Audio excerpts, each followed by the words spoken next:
For most of its history, Scotland has had its own brand of intense Christianity.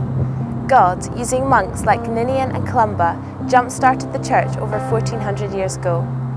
Then, in the mid-1500s, the Reformation took hold in Scotland, with men and women dying rather than giving up following Christ. The Reformers set up the first national education system here in Scotland with the desire that all should be able to read the Bible. In the early 1800s, some of the first missionaries and Bible societies started in Scotland, and the first modern city mission to the poor started in Glasgow. For some reason, Scots missionaries were like no other. China, India, Yemen and Palestine were some of the destinations of these heart-changed men and women. One source records that by the late 19th century, Scottish Christian missionaries to Africa were so frequent that they set the example for other nations.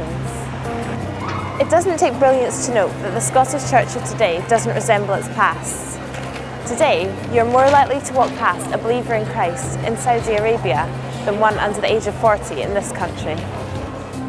Christian Scots now find themselves in the midst of a foreign culture which is the majority.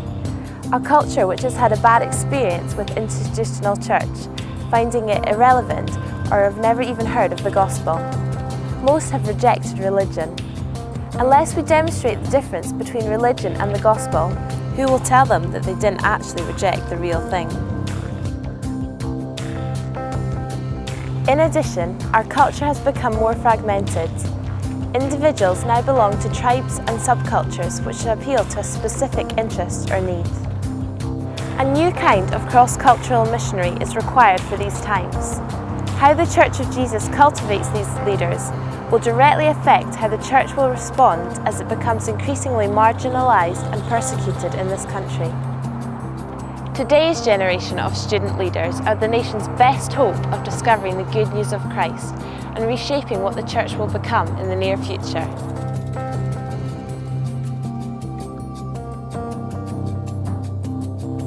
ReAwakening exists because we believe that Scotland will only be reawakened to the movement of God through a generation who are committed to following Jesus anytime, any place and at any cost. Following Jesus requires a commitment to strive towards Christ-likeness. Living this way in the midst of people who reject God and holiness involves a very high cost. Therefore, we are calling this generation to ground themselves in God's Word, through the Bible and through prayer, in order to be a people set apart. But holiness is just the beginning. God calls us to so much more.